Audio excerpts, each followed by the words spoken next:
नमस्कार, मी रेणुका. तर तुम्हा सर्वांचं माझ्या यूट्यूब चॅनलमध्ये फार फार स्वागत आहे. तर या हिवाळ्याच्या थंडीमध्ये संध्याकाळच्या वेळी चहाबरोबर तुम्हाला खाण्यासाठी काहीतरी मन होत असेल, तर आज मी तुम्हाला फारच रुचकर अशी खमंग नाश्त्याची रेसिपी घेऊन आलेली आहे, जी तुम्ही चहाबरोबर खाऊ शकता. मग चला सुरू करूया आजचा व्हिडिओ. मी ही रेसिपी बनवण्यासाठी सर्वात आधी आपल्याला एक बाउल घ्यायचा आहे आणि यामध्ये 1 कप गव्हाचे पीठ घालायचं आहे. त्यानंतर यामध्ये आपल्याला 2 चमचे बारीक रवा घालायचा आहे आणि मग यामध्ये पाव चमचा ओवा घालायचा आहे. तर ओवा थोडासा हातामध्ये स्मॅश करून घालायचा आहे. तर तुम्ही इथे गहू पिठाच्या जागी मैद्याचा पण वापर करू शकता. मग यामध्ये चवीनुसार मीठ घालायचं आहे आणि 2 चमचे थंड तेल घालायचं आहे. मग या पिठामध्ये आता थंड पाणी घालून हे पीठ आपल्याला मळून घ्यायचं आहे. मग पीठ मळून झाल्यानंतर आता हे पीठ आपल्याला 10 मिनिटापर्यंत असेच भिजण्यासाठी ठेवून द्यायचं आहे. तर तोपर्यंत आपण या रेसिपीसाठी स्टफिंग बनवूया. तर स्टफिंग बनवण्यासाठी गॅसवर आपल्याला एक भांडे ठेवायचं आहे आणि यामध्ये 2 चमचे तेल घालायचं आहे. मग तेल गरम झाल्यानंतर आपल्याला याच्यामध्ये अर्धा चमचा मोहरी घालायची आहे. मग मोहरी पूर्णपणे तडतडल्यानंतर याच्यामध्ये एक बारीक चिरलेला कांदा घालायचा आहे आणि कांदा व्यवस्थित तेलात परतून घ्यायचा आहे.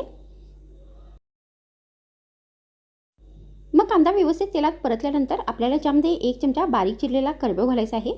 तर मी ते करबेव एकदम बारीक चिरून घेतलेला आहे. तर हा करबेव पण तेलात व्यवस्थित परतून घ्यायचा आहे. मग यामध्ये आपल्याला 1 चमचा गरम मसाला पावडर घालायचा आहे आणि 1 चमचा धनेची पावडर घालायची आहे. त्यानंतर याच्यामध्ये अर्धा चमचा हळदीची पावडर घालायची आहे. मग आपल्याला याच्यामध्ये चवीनुसार लाल मिरचीची पावडर घालायची आहे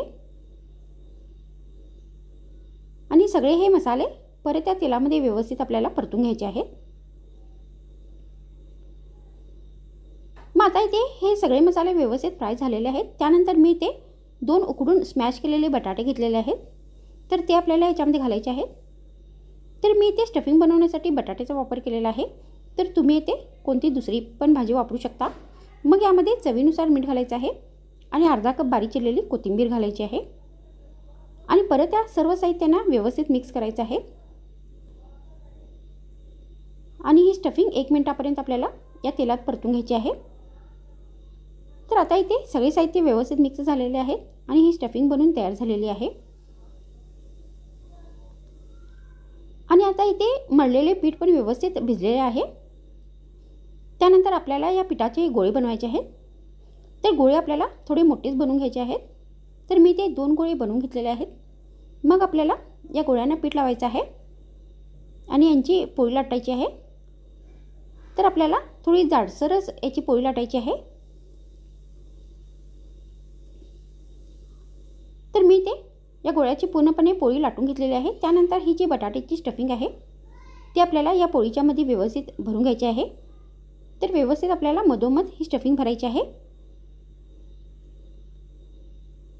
तर अशा पद्धतीने ही स्टफिंग आपल्याला भरून घ्यायची आहे. त्यानंतर ही रेसिपी बनवण्यासाठी आता आपल्याला ही पोळी कट करायची आहे. तर त्याच्यासाठी मी इथे कटर घेतलेला आहे. तर तुम्ही इथे चाकूचा पण वापर करू शकता. तर अशा पद्धतीने आपल्याला ही पोळी कट करून घ्यायची आहे. त्यानंतर पोळी आपल्याला अशा पद्धतीने फोल्ड करायची आहे. तर अशा पद्धतीने आपल्याला हे सगळे जे पीसेस आहेत ते तयार करून घ्यायचे आहेत.